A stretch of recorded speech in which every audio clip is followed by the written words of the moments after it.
বাজার থেকে শাপলা নিয়ে এনেছে। এর আগে কখনো আমি রান্না করিনি ও খাইও নি, এই ফার্স্ট রান্না করব, তার জন্য এইগুলো নিয়ে নিয়েছি শাপলা। আর এখানে চিংড়ি মাছ, পেঁয়াজ কেটে নিয়েছি, এখানে আদা টাদা আছে, আদা টাদা দিয়ে করবো। প্রথমে তেল গরম করে নিয়েছি,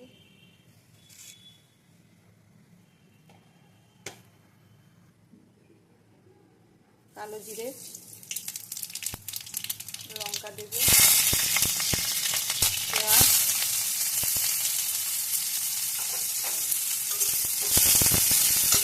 পেঁয়াজটা একটু ভাজা ভাজা হয়ে গেলে তার সঙ্গে চিংড়ি মাছও ভেজে নেব, আর আলাদা করে করবো না।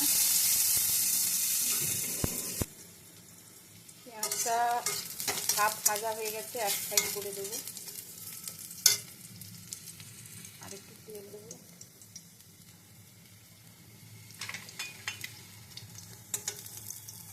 দিয়ে চিংড়ি মাছগুলো দেবো।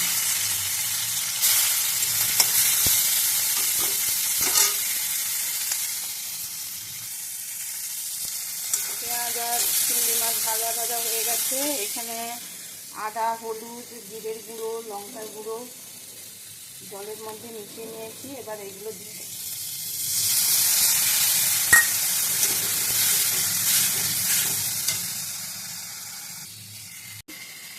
লবণ কম দেবো, এগুলো তো এমনিতেই হয়ে যায়, কমে যায় এগুলো, একটু জল জল ভাব এগুলো। এবার শাপলাগুলো দিয়ে দেবো।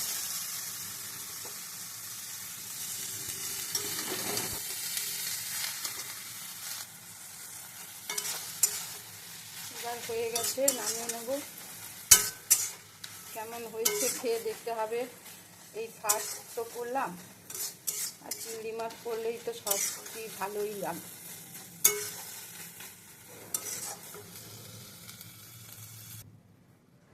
এই যে শাপলার তরকারি হয়ে গেল, আপনাদের সঙ্গেও শেয়ার করলাম। এই ফার্স্ট রান্না করলাম, তাও খেয়ে দেখতে হবে কেমন হয়েছে। এই ফার্স্ট খাবো, আবার রান্নাও করলাম।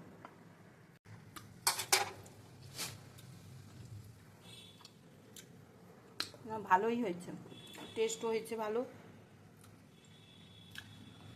ভালো লাগলে লাইক শেয়ার করবেন, কমেন্ট করবেন, পাশে থাকবেন। আপনারাও ভালো থাকবেন, আমিও ভালো আছি।